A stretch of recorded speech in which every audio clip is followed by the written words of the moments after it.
Om.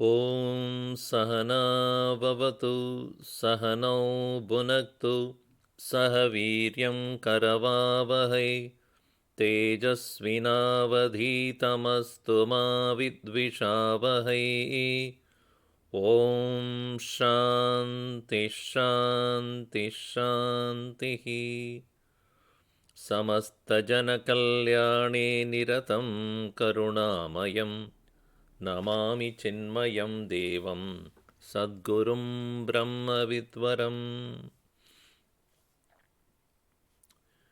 We are at the last part of this chapter 13, the topic of Kshetra and Kshetrajna Vibhaga Yoga. The topic is the field and the knower of the field.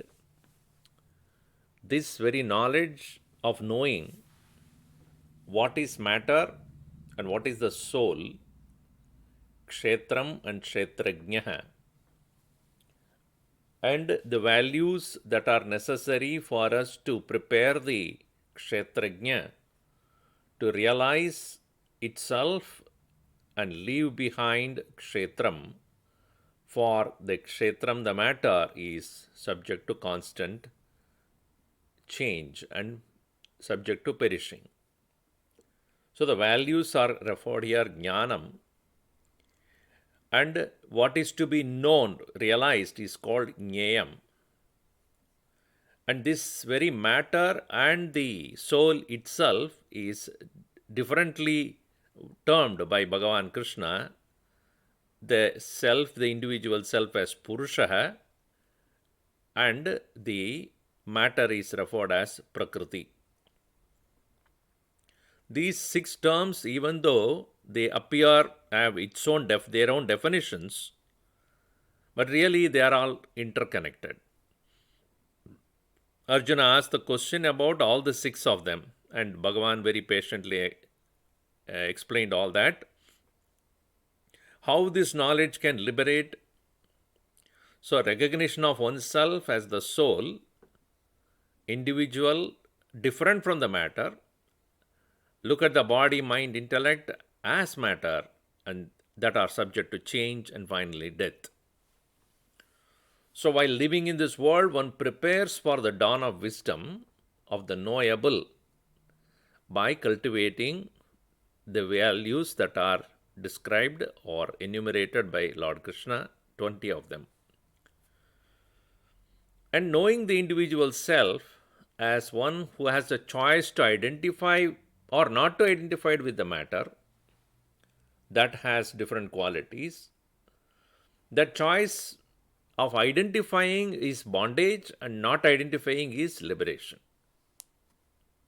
This liberation or freedom is not only while living in this world, but also beyond this physical death of the person, where one has decided not to identify with the matter while living, will not be subject to rebirth. To this liberation, there are four paths: yoga of meditation, yoga of Sankhya, yoga of action, and yoga of discipline. So, Dhyana Yoga is where we have explained that the object are controlled by the senses, senses by the mind is controlled by the consciousness, abiding in that consciousness by the method of discipline is yoga of meditation. The yoga of Sankhya, which is otherwise known as Jnana Yoga, this is by, again, understanding that Prakriti has got gunas, qualities, and mind identified with that gets entrapped in that. On the other hand, when one um, remains as a witnessing self and not to identify with those qualities, by correct knowledge, one can liberate oneself. The yoga of action is where one performs action dedicated to the higher self. The world itself is none other than the Lord in a different form. With that attitude, when one performs, the purity of mind takes place, and after the dawn of knowledge, one realizes the self and becomes free. The yoga of discipline is basically those who have not read the scriptures or those who did not have the chance to listen to great masters. They just follow the advice of the men of wisdom, and by that very following faithfully, one can realize the self. These are the four different ways Bhagavan Krishna explained. The true wisdom is, that is, whatever is in the creation is a combination of matter and the spirit. It is Kshetram and Kshetrajna. Because matter without the presence of any living being has no proof of its own existence. And life without the matter has no expression also. So combination of soul and the matter is the vibrant universe. Matter also must have originated from the same source as the soul, because there cannot be a different source for the matter, and logically we should conclude that the source is only one for both the matter and the individual self. That one who knows this, that the one Lord remaining equally in everything, is the one man of wisdom. He perceives the imperishable among the perishable, he perceives the constant among the change, and he perceives the immortal among the immortals. That is called wisdom. Wisdom is where the paradigm shift takes place. What we see need not be the only truth. What we think and understand, and with that understanding, when you see, then it is called wisdom. Even in the worldly sense also, if you look at a building, a structure, you look at it and appreciate that building that is built by someone. But the same building seen by a structural engineer will have a different understanding of what it is, how it is built, what material is used, how strong is the building, what is the design, what kind of improvements can be done, what cannot be done. So many details that person can be able to understand from just looking at it. So knowledge always leads to a deeper understanding of a subject matter. But when it comes to self-knowledge, it is not about an external object, it is about the subject. Therefore, knowing oneself with the correct knowledge is important. We cannot merely superficially know ourselves as the one which is subject to birth and death, growing up to become old.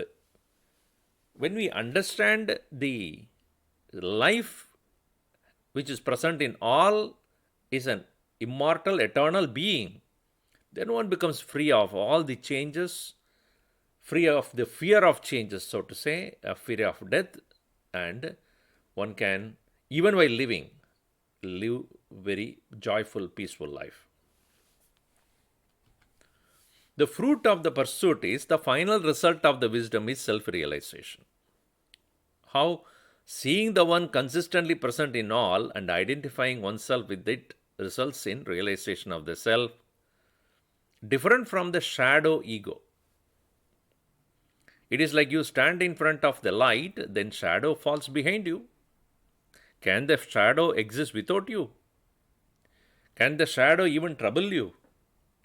You are facing the light, and then you will hardly notice the shadow which is behind. And you don't need to fight with the shadow because that is faithfully following you only. But those who are not looking at the light, looking away from the light, they will only see the shadow and identify with that. And competition, jealousy, greed, everything belong to that shadow ego. So the self realized one, basking in the light of wisdom, remains unruffled and free. So that is the nature of the realized people who have, even though others see them having the ego, because that's what they see about themselves, whereas a man of wisdom facing the light will hardly notice the presence of that shadow ego. Now, in this context, if I am the self, I am the soul, and I have daily activities, various things. I have to go to work, I have to meet with people, I have domestic responsibilities, I have social responsibilities, and so many things. So, when I am thus engaged in this world, I have a doubt who is actually engaging in all actions. Bhagavan Krishna clears this very beautifully. Actions are done only by the matter, Prakriti. How do we say that actions are done only by the matter? He says, at the causal body level, the activity is taking place in the form of vasanas, the impressions carried on through many lives. They are actively there, present there in the Karan Sharir or causal body. And these vasanas that are impressions that are expressing as desires, and that is activity at the subtle body, mind and intellect, etc. So, desires based upon the vasanas and situations, that activity is going on at your subtle body level. And expression of that, actions at the gross body, actions according to desires to gain happiness to oneself. These three levels of activities are done by Prakriti. So, our causal body is also Prakriti matter, subtle body is also Prakriti the matter, and gross body is also matter. That's also Prakriti. So, when in a typical situation in our daily life, you can observe how the physical body, mind, and the causal level, the vasanas, are constantly engaged in actions. When you wake up in the morning, immediately you start, okay, what is the day today? What are the things to be done? What are the things I have to accomplish today which I could not finish yesterday? What are the new things that I have to plan for? So, your body, first of all, requires to get up from the bed, take shower, and probably have the breakfast, and because that needs energy. So, that activity of needing food, the activity of appeasing the hunger, that also Prakriti. Your mind is planning for the day, that is also Prakriti. And then you want to pursue some goals of yours for which you have to prepare yourself. So you have a desire to achieve certain goals for the week or the month, for the year, and that you need to plan for. So that subtle desire that is there for fulfilling your need, your demand, your goal, that is also Prakriti. Therefore, Bhagavan says, Prakriti is constantly engaged in action. Now, only thing is, when we are thus busy with all these things, we forget that there is this life in me, the soul in me, in whose presence only it is taking place. Even when I have been to the state of sleep, where none of these activities are taking place, I'm still there. And when I wake up, I become physically active. Others also see me active. So, Prakriti is constantly engaging in action, whether visible to others or not. But this very Prakriti, when it is constantly acting, there is a presence of Purusha the individual self in whose presence only this is taking place. Therefore, actions happen in the presence of the self and not by the self. This distinction must be clearly understood. So it is like self is like electric power, and the three bodies are plugged into this power to express themselves. The power is present when all these equipments are switched off also. When I don't put on the light is not lit, but the power is still there. The fan is not running, I switched it off. The air conditioner is not running, I switched it off. A computer is not running, it switched it off. But the power is still there, anytime available for me.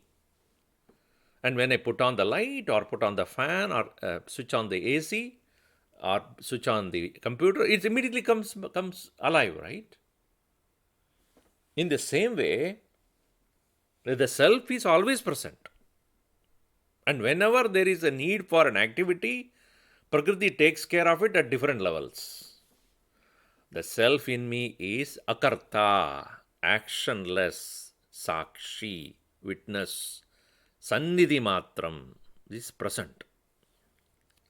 This distinction must be made clear. Purusha is the one who is witnessing, one who is present, and in whose presence Prakriti is engaging in all activities. So, who is the doer here? Aham na karta. I am not the doer. Prakriti eva karta. The matter alone is doing it. But Ramiji, matter is not, by itself cannot do anything. Yes, it cannot do anything by itself. That is why the presence of the self is necessary. At the subtlemost level, it is caused by the vasanas. At the little more grosser level, it is thoughts and emotions and feelings and ideas, opinions. At the grossest level, it is physical activity. Now, this vasana, desire and action, vasana, desire and action, vasana, desire and action is what distinguishes you, me and everyone. My vasanas and my desires and my actions are different from your vasanas, your desire, your actions, and so also of all living beings. I'm just watching outside my window, it's a glass window. A small bird is coming, trying to get in, thinking that the glass, it doesn't know that there is a glass there.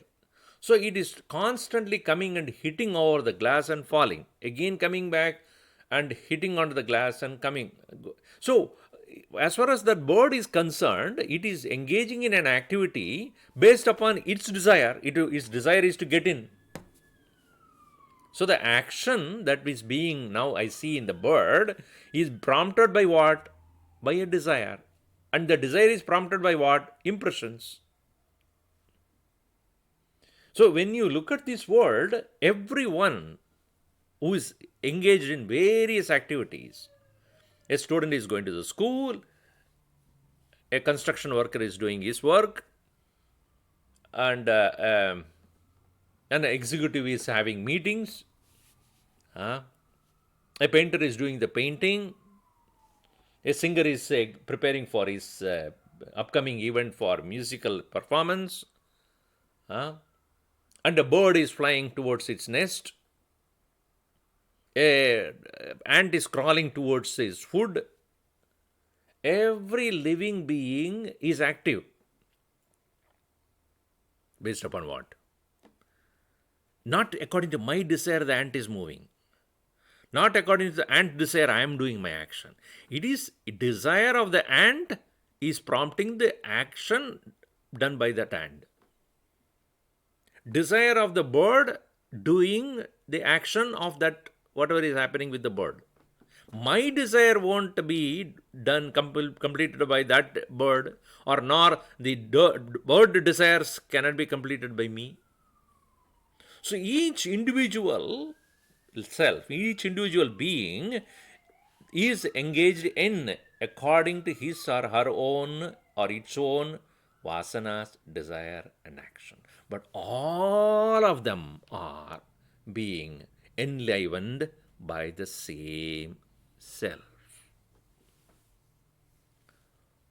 That one self is not variety. The variety is only in the vasana, desire, and action, names and forms. But the one which is present in all of them, enlivening all of them, is only one. That unity is the self. Innumerable are the names and forms associated with respective three bodies, causal, subtle, and gross, that rest on one homogeneous presence of the self. In one mighty ocean, there are many aquatic animals. All of them are drinking or surviving with the same H2O. A shark is there, a little fish is there, a crocodile is there, a tortoise is there, a whale is there. You see, each one of them are surviving in the same ocean only, surviving, sustaining themselves in the same ocean H2O, but their activities are different. In the same way, extrapolating that same self is present in all, but each one of us are engaged in different activities based upon the desires prompted by the vasanas, and all of them are encompassed by the one single universal self. This understanding leads a person to Brahman, one who sees the same self present in all as substratum becomes Brahman, the universal self. It's not only he knows the self, he becomes Brahman. Knowing the self is to be the self. Knowing Brahman is to become that Brahman. That is where the mystical aspect comes. How by knowing you become that? How by knowing you become that? So I have to give you a simple example, which is an everyday life's example only. When a dreamer wakes up to become a waker, when he wakes up from the dream, does he struggle to be a waker anymore? Having woken up from the dream, having understood the dream is an illusion, it never was reality, though experienced, he can recall those dream experiences but will not fall to become a dreamer again. Meaning, after waking up, knowing that it was a dream, he cannot become a dreamer. He will be a waker only thereafter. And in this example, of course, in the same day, evening, late night, he will go to become a dreamer again. That is a different thing. But having woken up from the dream at once, he does not do anything to become a waker. Now the point is, how that miraculous thing happens. What? The dreamer wakes up. You see? What makes the dreamer wake up to become a waker? Is it tired of the dream? Is it unhappy about the dream? Does he do anything in the dream to wake up? Tell me. What do you do in the dream? Any struggle do you do to wake up? Or anybody prompts you to wake up?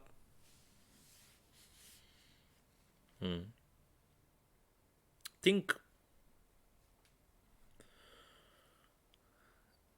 You see, when you wake up, you never ask, what did I do to wake up?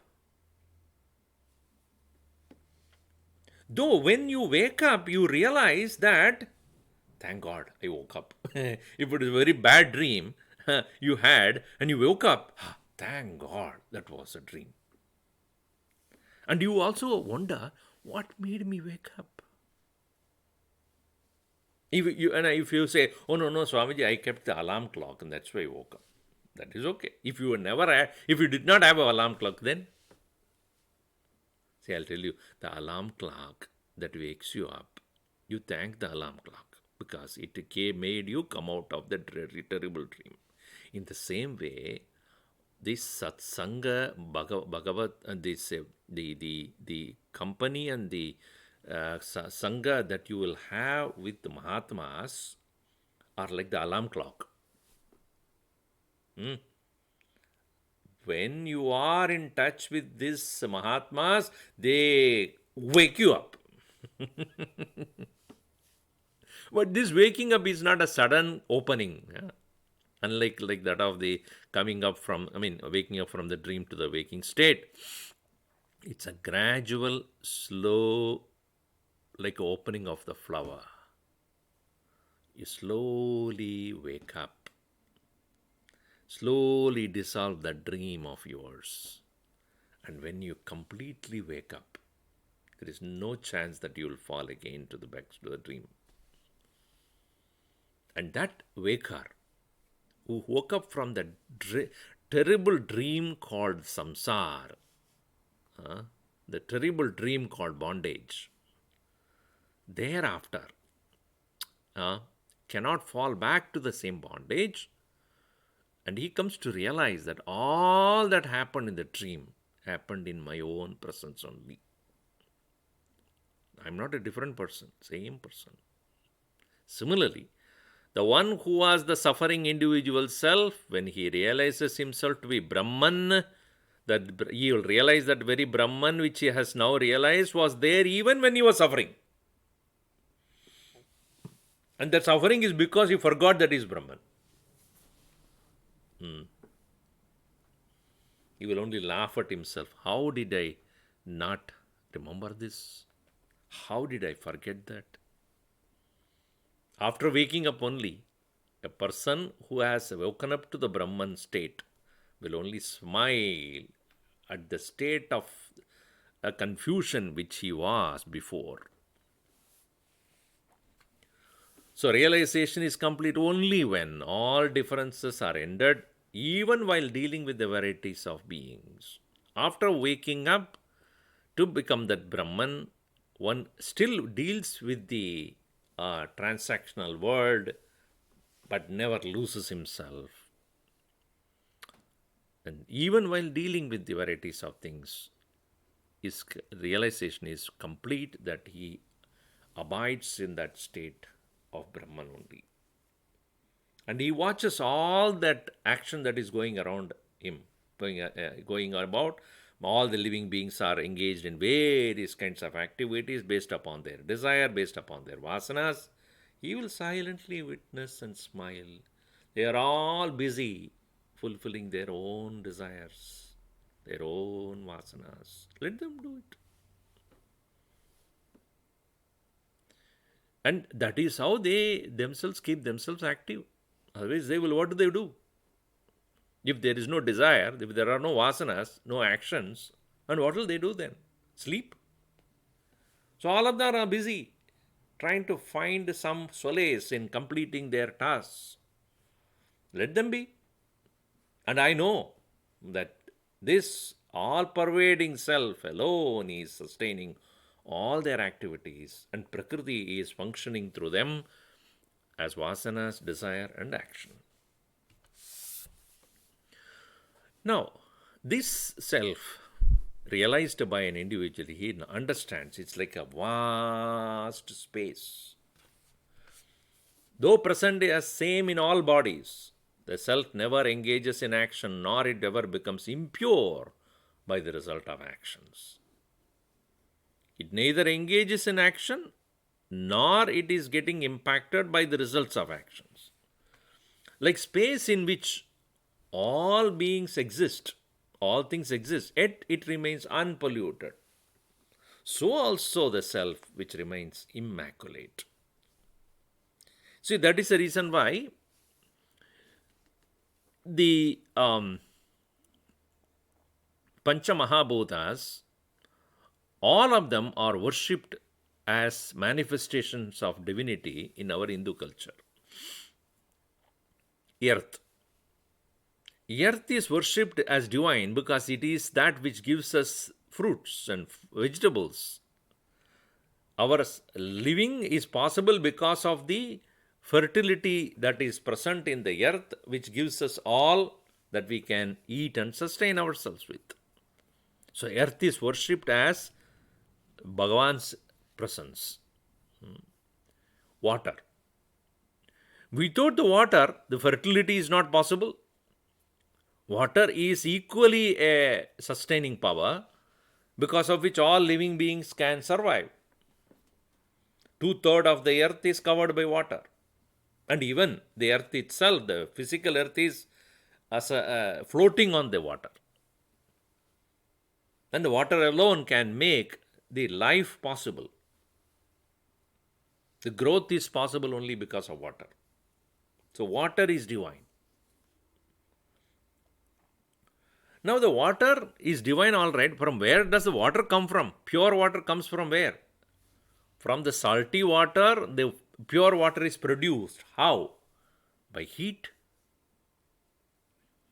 The heated up water from the ocean, the sunlight which is present there, the heat of the sun evaporates the water of the ocean, removes the salt content, produces the water for consumption, and then it is poured down.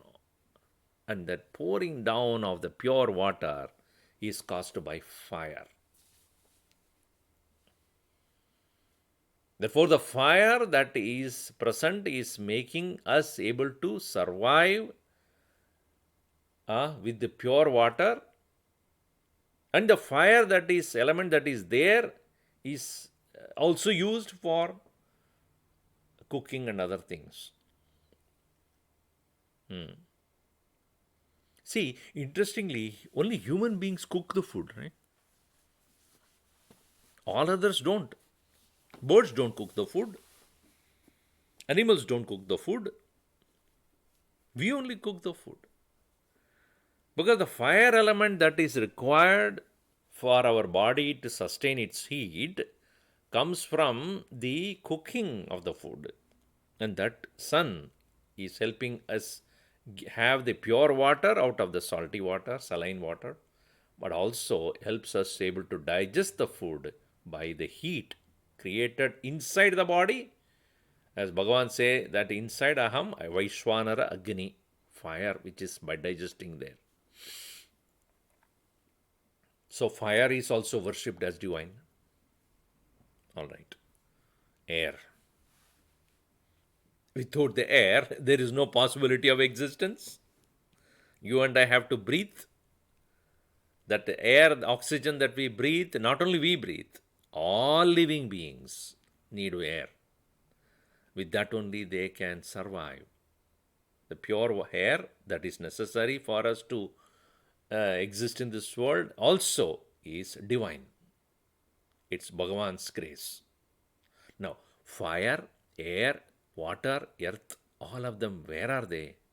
In space. In this space, even though it is not visible to us, in that space alone, all the 5 elements exist. In that space alone, all of us exist. In this space alone, all the planetary systems, all of them exist. And the space, even though accommodating all of them, it is unpolluted. In the same way, the self, the Paramatma in which all beings present. Why it is so that it is immaculate? Because it is beginningless. The self, which is like space, is not a product of something, therefore, it has no physical limitation. It comprises in all in its embrace and not affected by that very inclusion. It encompasses all of them, but not affected by any one of them. That is the beauty of the space, which is a beginningless, meaning what? It has no cause. It is not created out of something. When it is not created out of something, it has no physical dimension nor it has a temporal dimension, meaning it is neither it is neither spatial nor temporal, meaning time bound it is not, space bound it is not. It attributeless, without any particular set of qualities which will be contradictory to others. If space has got its own quality, it will not unite with other things like fire, water, etc. Space has only one quality. You know what that is? To accommodate everything. Similarly, Paramatma, the Self, Satchidananda Swarupa Atma, does not contradict with anything. Being undifferentiated, it's frictionless, uncompetitive, peaceful. It is present in all without objecting anything. Gurudev used to say, a self-realized person is like a mirror, reflecting everyone, accepting everyone, rejecting none. You stand in front of the mirror, does the mirror reject you? It just reflects you, accepts you. And you walk away, then it's back to itself. And somebody else comes there, he is also reflected. Similarly, a man who has realized the self is one who is uncompetitive in this world. He is frictionless, he is so peaceful, he accommodates everyone. The space that which accommodates everyone, in the same way, it is attributeless self. It is imperishable. Being without any quality does not lose anything. Because only when the quality is there, a particular characteristic there, then there's a possibility of losing that also. It never perishes due to any external or internal factors. Neither anything outside can destroy it, nor it can destroy from within. Like an apple has certain qualities, and it starts to become, it starts to perish, not only from the external atmosphere, from internally also.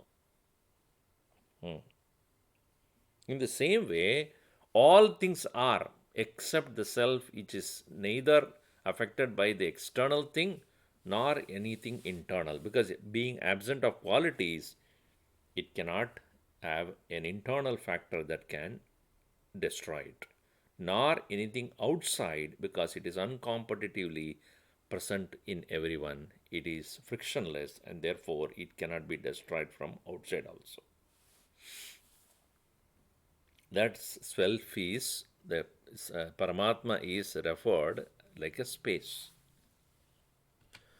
Now, it is another example that is given by Bhagavan Krishna here is that this self is like the beautiful sun that reflects in all places. Single sun illumines the whole world. Single self illumines all matter. It is not that we have 22 or 4 or 5 suns illuminating this world, only one. So when you are in US, the sun is the same. When you go to India, it's the same sun only. You go to any part of the world, the same sun only. Single sun alone illuminates all of them. And all matter, not only human, all living beings are basking in the same sun. That is why our tradition in Hinduism, sun is considered as Surya Narayana. The one who is giving the light and heat to the whole universe, whole world, and making sure that life is sustained. The sun shines impartially. So also the self is impartially present in all. And an interesting thing is, the sun shines and gets reflected. It is shining on the sky and reflects on the water. The self is expressing itself as intelligence or consciousness in all of us. So my mind is illumined by my intellect, buddhi, which is called reflection of consciousness. Your mind is also illumined by the presence of your buddhi, which is a reflection of consciousness. So, if there are many pools of water, in every pool of water there will be a sun reflection. In the same way, oneself is reflecting as your buddhi, my reflection of consciousness, your reflection of consciousness. But by mistake, what we think is for example, if when I say this I am, is the reflection of consciousness, and I own it up saying that I am so and so. It is like a pond of water says, I have the light. And another pond which also having a reflection of light says, I also have a light. The third pond or pool of water, which is also reflecting the same sunlight, says, I also have a light. So all of them have light, all right. But are the lights different from each other originally? The quality of life depends upon the quality of water. But the sun has nothing to do with this. So each one of the ponds will own up that particular reflection. In the same way, each one of us are owning up this consciousness as our own. My consciousness, elephant consciousness, ant consciousness, bird consciousness, tiger consciousness, plant consciousness. Based upon the equipment, the consciousness reflection also will change. But there is only one. Reflection of the sun illumines all, self-reflecting as consciousness enlivens all matter. So what happens is that very reflection, which is in the form of a reflected consciousness in me, kind of identifying itself with this physical body, mind, etc., and then thinks I am so and so.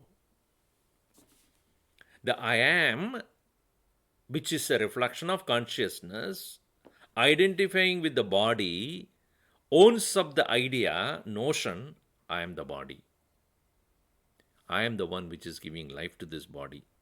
I am the one who is functioning through this body, through the mind, through the pranas, through the feelings, through the emotions, through eyes, ears, nose, tongue, skin, hands, legs, speech, reproductive organ, anus, pranas, prana, pana, vyana, udana, samana. So the entire gamut of the individuality is enlivened by the reflection of consciousness. And the reflection of consciousness originates from where? The consciousness, which is reflected here in me as me, reflected in you as you, reflected in an ant as an ant, reflected in an animal as an animal, reflected in a bird as a bird, reflected in a plant as a plant. Sun remains unaffected by those which are illumined by it. Self remains unaffected by the qualities of the matter. The beautiful comparison. Lokasya chakshuhu ekaha ravihi. One alone is that very sun which is reflecting in all. Yata prakashayati ekaha krishnam lokamimam ravihi. Imam lokam, the entire world, krishnam, completely. Ekaha ravihi, one sun, prakashayati, illumines.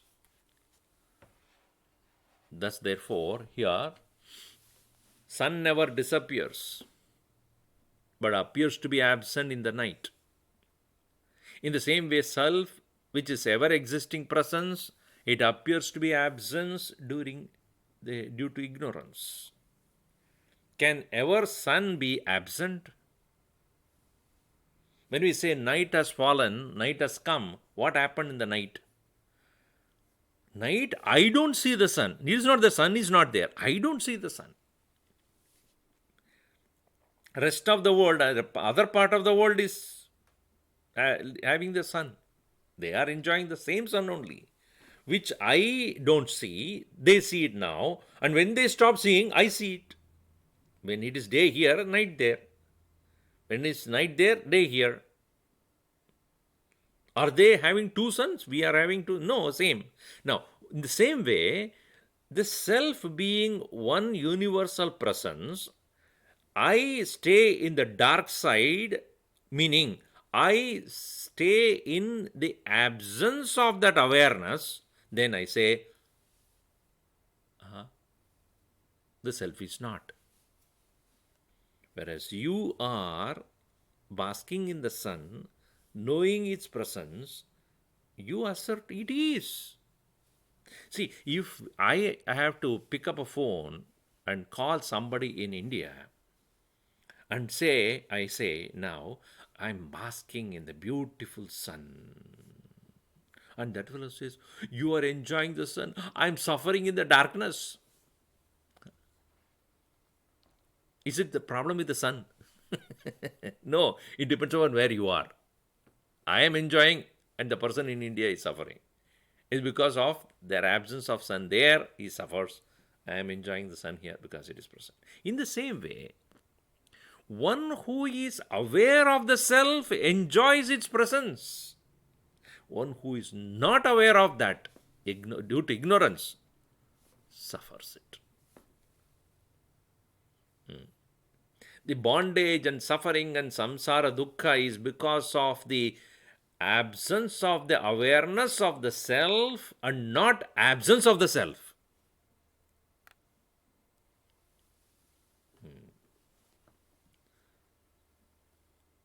So, in the state of sleep, deep sleep also, the same self is present, which is present now in my waking state.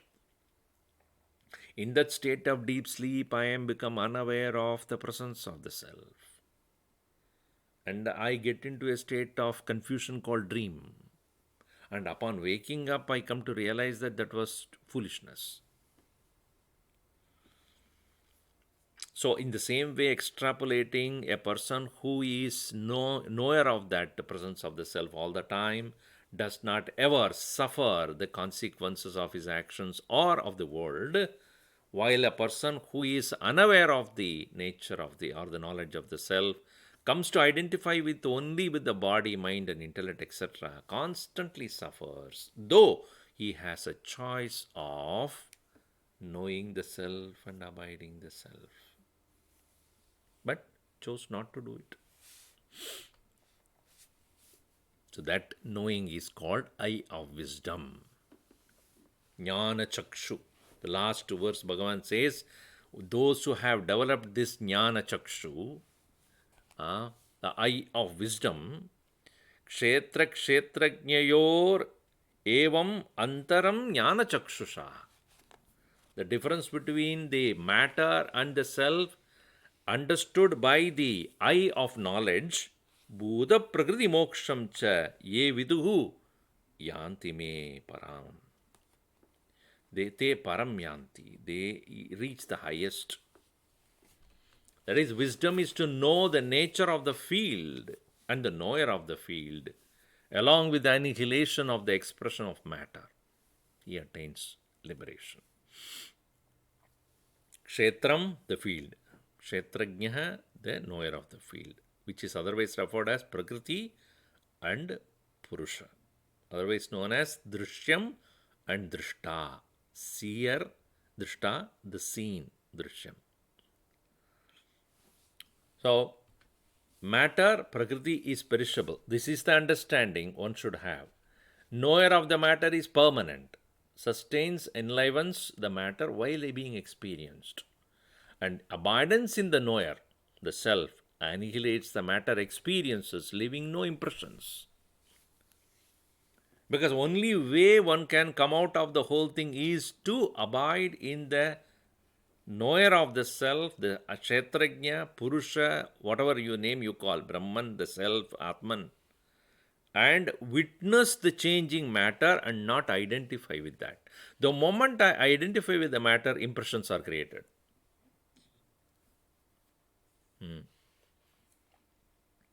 When I go for window shopping, that's what most people do. When they go for window shopping, the whatever is there displayed in the window starts to become a memory of my mind, in my mind. It creates an impression. Oh, I need it. I want it. And it is like going to Amazon. You go to what is the latest deal? Huh? President's Day deal. So you go there and look at the so many things, even if you do not want them, some of them, but it is sale. So you feel like buying it. Oh, it'll be nice if I get that. If it'll be nice if I get that. So you window shopped something, and that window shopping or just looking at the picture presented there, most of the time the whatever is put in the picture never comes in the same way when you get it, usually. And it'll appear beautiful in a picture. But when you really get it in your hand, it'll be much smaller than what you ever imagined. But anyway, when the mind has created an impression, once the impression is created, vasana is created, then you pursue that. So while an individual being present in all the transactional world, abiding in his higher self, not giving any reality, a permanency into the matter, such an individual does not create any impression, and in the absence of impressions, the Purusha is liberated from the rebirth and attains eternal peace. Bhuta prakriti moksham cha viduhu te yanti param gatim. They reach the highest state because of the slow absence of the influence of the vasanas. As vasanas slowly go away, there is a greater and greater joy and liberation experienced. It's not going to be all of a sudden. It will not be overnight. It is not sudden. Or suddenly you say, tomorrow onwards I am free. It doesn't happen because vasanas are there. So overcoming vasanas through knowledge. That is what is explained in this chapter beautifully by Bhagavan Krishna. See, it's like, certain things which you have, I just recall that when maybe some 25 years back, 20, 30 years back, probably, when I was in the university, where I used to follow all the cricket matches by Indian cricket team, and then every ball I know what happened, because I was so interested to know how the game is played. And so I was so involved in every cricket match that was made the telecast, broadcast, and then, and discuss with my friends about how each one of them played, each of them, how much scores each one of them got, how many sixers, how many fours, this, that, and so involved in that very game. Now, today, when you look back, those things have absolutely no effect on me. There are so many cricket matches going on. None of them I follow. Now, is it not true that that world of cricket is no more having any impact on me? Because I lost interest. Each one of you can recall that. Something which you are so fond of, so involved in, and so much engrossed in that today when you do not have any more interest to it, as far as those things are concerned, you are free or not. You may be occupied with something else, but at present you are free of that particular field of experience. In the same way, when a person comes to abide in the higher self, he loses his interest in all other fields of experiences. Not that he will go condemning it or hating it. No, let it be there. Let the people who are interested in that, let them do it. Some people come even today to ask me about, Swamiji, you saw the cricket match, you saw this. I said, yeah, you experienced it, you enjoy it. I have no interest in that. As far as that field is concerned, I am free. In the case of a person abiding in the self, all fields of experiences is free from. Nothing of the world happening will influence him. Such a person who has thus reduced his vasanas to zero has no reason to come back, no rebirth, no bondage. He becomes liberated. So the choice is fully upon us whether each one of us, as Kshetrajna, whether we want to identify with Kshetram, create the experiences and impressions, and those impressions will cause definitely the next birth. And we continue the same cycle of birth and death. Or we have the choice to just watch it, never take it as real, and do not create impressions in our own mind. When we stop doing that, to that extent we become free. And when we continue this practice, eventually there is freedom assured for all of us. Om Sarve Bhavantu Sukhinah, Sarve Santu Niramayah, Sarve Bhadrani Pashyantu, Ma Kaschid Dukkhabhat Bhavet. Om Shanti Shanti Shanti. Harihi Om. Shri Gurubhyo Namaha. Harihi Om.